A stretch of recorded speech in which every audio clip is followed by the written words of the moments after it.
नमस्कार, मैं एडवोकेट सौरभ कुणाल। स्वागत है आपका हमारे इस यूट्यूब चैनल पे। यहाँ पे हम चर्चा करते हैं बहुत सारे लीगल और फाइनेंशियल इश्यूज को। तो मित्रों, आज हम चर्चा करने वाले हैं बिहार पंचायत चुनाव में नॉमिनेशन फॉर्म कैसे भरें। जी हाँ, बिहार पंचायत चुनाव का नामांकन अब शुरू हो गया। प्रथम चरण का नामांकन अब शुरू हो गया और इसके साथ ही नॉमिनेशन भी शुरू हो गया। और इसके साथ ही अगर आपको नामांकन फॉर्म कहीं नहीं मिल रहा है, आप उसको ढूंढ रहे हैं लेकिन आपको नहीं मिल रहा है, तो वो कहां से मिलेगा इसके बारे में भी मैं इस वीडियो में बताऊंगा। तो वीडियो को आखिर तक जरूर देखिएगा। लेकिन वीडियो को शुरू करने के पहले मित्रों, मैं आपसे कहना चाहूंगा कि अगर आप पहली बार हमारे इस वीडियो को देख रहे हैं तो हमारे चैनल को सब्सक्राइब करें और साथ में बेल बटन जरूर दबा दें ताकि इस चैनल के जितने भी अपडेट्स हैं आप तक नोटिफिकेशन में पहुंच जाए। क्योंकि बिहार चुनाव इलेक्शन से जुड़े हुए बहुत सारे अपडेट्स हैं जो लगातार आते रहते हैं और हम लगातार आपसे शेयर करते रहेंगे। तो जब आप हमसे जुड़ जाएंगे तो आपको आसानी से ही वो सारी खबरें मिल जाएंगी। और साथ में हम ये भी बता रहे हैं कि बिहार पंचायत चुनाव में अगर आप चुनाव लड़ रहे हैं तो चुनाव लड़ने की तैयारी कैसे करें, रणनीति कैसे बनाएं, मुद्दे कहां से लाएं, इन सारी चीज़ों के ऊपर हमने ऑलरेडी वीडियोस बनाए हैं। वो हमारे प्लेलिस्ट में जाइएगा तो मिल जाएगा और आगे भी बनाते रहेंगे। तो आप अगर हमसे जुड़े रहेंगे, हमारे चैनल को सब्सक्राइब कर देंगे तो जाहिर सी बात है आप तक वो सारे न्यूज़, वो सारे वीडियोस आप तक पहुंच जाएंगे। तो चलिए शुरू करते हैं। नॉमिनेशन फॉर्म कैसे भरा जाए। तो नॉमिनेशन फॉर्म भरने के लिए आपको प्रपत्र 6 की जरूरत होती है, यानी कि नामांकन पत्र के लिए आपको प्रपत्र 6 की जरूरत होती है।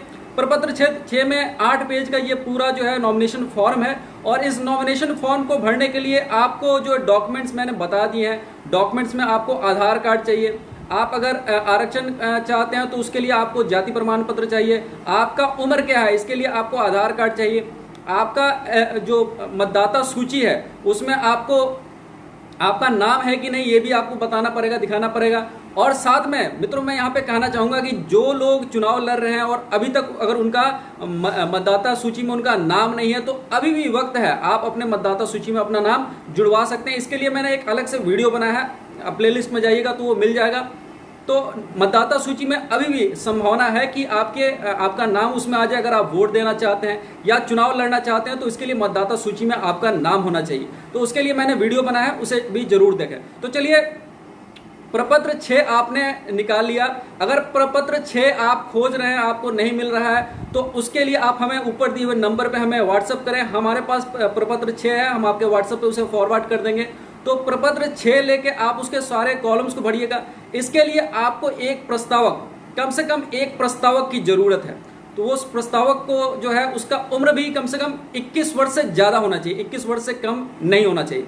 यानी कि उम्मीदवार का उम्र भी 21 वर्ष या 21 वर्ष से ज्यादा होना चाहिए और जो प्रस्तावक है उसका भी उम्र 21 वर्ष या 21 वर्ष से ज्यादा होना चाहिए। अब इसके बाद आपको अपने प्रखंड का नाम, अपने प्रखंड का नंबर, ये सारे डिटेल्स के साथ आप वहां पे जाएं। और बड़ा ही आसान है, पूरा जो नामांकन पत्र है वो हिंदी में भरना है। अगर आप पढ़े लिखे हैं तो ठीक है, अपना हस्ताक्षर के साथ वो नामांकन पत्र भर सकते हैं। अगर आप पढ़े लिखे नहीं हैं तो आप उस पर अंगूठा भी लगा सकते हैं। तो ये इसकी भी छूट दी गई है, मतलब कोई एजुकेशनल क्वालिफिकेशन की जरूरत नहीं है। अगर आप चुनाव लड़ रहे हैं तो पंचायत चुनाव के लिए किसी भी शैक्षणिक योग्यता की जरूरत नहीं है। आप जनता के प्रतिनिधि बगैर किसी शैक्षणिक योग्यता के बन सकते हैं। अगर आप में जज्बा है, जुनून है, तो आप उनका प्रतिनिधित्व बिल्कुल कर सकते हैं। तो इसके लिए आपको एक प्रस्तावक की जरूरत है। प्रस्तावक का आधार कार्ड उसके साथ होना चाहिए। आपके साथ आपका मतदाता पहचान पत्र, आपका जो है जाति प्रमाण पत्र, आपका जो है आधार कार्ड, और सबसे बड़ी बात, आपका आधार कार्ड जो है वो आपके एक नंबर से जुड़ा हुआ होना चाहिए, आपके मोबाइल नंबर से जुड़ा हुआ होना चाहिए। और क्योंकि इस पर बहुत सारी चीज़ें ऑनलाइन हो रही हैं और इलेक्शन कमीशन के रिकॉर्ड में भी आपका वो नंबर चला जाएगा। तो इलेक्शन कमीशन जब भी आपको कुछ सूचना देना होगा तो वो आपके नंबर पे ही इन्फॉर्म करेगा। तो बिल्कुल ही एक नंबर को आप जिस नंबर को आप उस पर रजिस्टर करेंगे, उस नंबर, उस मोबाइल नंबर को आप हमेशा सुरक्षित रखिए, कम से कम तब तक जब तक चुनाव के परिणाम नहीं आ जाते। क्योंकि सारी सूचनाएं का आदान प्रदान चुनाव आयोग की तरफ से उन्हीं मोबाइल नंबर्स पे दिए जाएंगे एसएमएस के थ्रू। तो उसे आप सुरक्षित रखें। उसका यूजर आईडी और पासवर्ड भी आप अपने पास सुरक्षित रखें। तो ये सारी सावधानियां हैं। इसके अलावा जो है प्रपत्र 6 जो उसको भर के उसका प्रिंट करके उसका अपने पास, नामांकन पत्र जब आप भरने जाते हैं तो सारे जो जितने भी डॉक्यूमेंट्स हैं, जितने भी मैंने बताया, जैसे कि आपका वोटर आईडी हो गया, आपका आधार कार्ड हो गया, आपका जो है जाति प्रमाण पत्र, इन सारे एनेक्स्चर को जो है आप प्रपत्र 6 के साथ उसकी फोटोकॉपी करा के एक अपने पास सुरक्षित रखें और एक निर्वाचित पदाधिकारी को दें। क्योंकि जब तक आप अपना प्रपत्र 6 या ऑनलाइन भर रहे हैं या ऑफलाइन भर रहे हैं, जब तक आप अपना प्रपत्र 6 निर्वाचित पदाधिकारी को नहीं देंगे तब तक वो कबूल नहीं किया जाएगा, आपका जो है उम्मीदवारी तब तय नहीं हो सकती है। तो आप ऑनलाइन भरें या ऑफलाइन भरें, उसका प्रिंट करा के सारे डॉक्यूमेंट के साथ जो है उसे निर्वाचित पदाधिकारी तक भी देना आपका फर्ज है। तो ये करना बहुत जरूरी है। इसमें जो है आपको ये एफिडेविट, तो जितने भी आप डॉक्यूमेंट्स दे रहे हैं उसको आप अटेस्ट करा लीजिए। बगैर सत्यापित किए हुए आप किसी भी कागजात को उसमें नहीं दें, सारे कागजात जो है सत्यापित करके ही, अटेस्ट करके ही दें। तो ये सारी चीज़ें, और हिंदी में ही भरें। ये जो है सबसे बड़ी जो है कि हिंदी और अंग्रेजी दोनों है, लेकिन मैं आपसे ये कहूँगा कि हिंदी में भरें, क्योंकि सारा कुछ जो है वो फॉर्मेट हिंदी में ही है।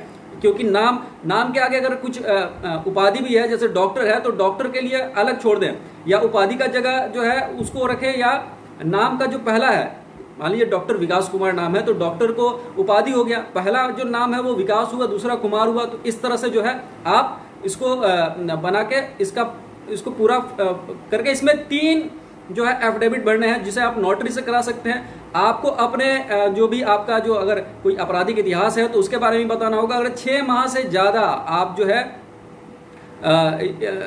सजा काट चुके हैं जेल में, तो उसके बारे में भी आपको बताना होगा कि कैसे काटे। और अगर आपके ऊपर कोई भ्रष्टाचार का आरोप है, तो भ्रष्टाचार का आरोप है तो आप मतलब इसमें तो चुनाव में योग्यता नहीं है। तीसरी जो सबसे इम्पोर्टेंट चीज़ है, जब आप अपना नामांकन कराने जाएं तो 100 मीटर के दायरे में ना तो कोई लाउड स्पीकर अलाउ है, ना तो कोई वहाँ पे जमघट या जमावड़ा लगा सकते हैं। तो इस तरह से आप ये सारे चुनाव आयोग के द्वारा गाइडलाइंस जारी हैं, ये इसका आप उल्लंघन ना करें। और ऐसे ही जो है आप अपने नॉमिनेशन फॉर्म को भर के उसका प्रिंट आउट अपने पास रखें जब तक जो है चुनाव खत्म नहीं हो जाता। तो ये था हमारा वीडियो, नामांकन पत्र कैसे भरें। हमारा वीडियो कैसा लगा नीचे कमेंट बॉक्स में लिख के जरूर बताएं। अगर वीडियो पसंद आया हो तो एक लाइक करना और इसे अपने दोस्तों और मित्रों के बीच में शेयर जरूर करना। तो मिलते हैं फिर एक नए वीडियो के साथ, तब तक अपना ख्याल रखिएगा। नमस्कार।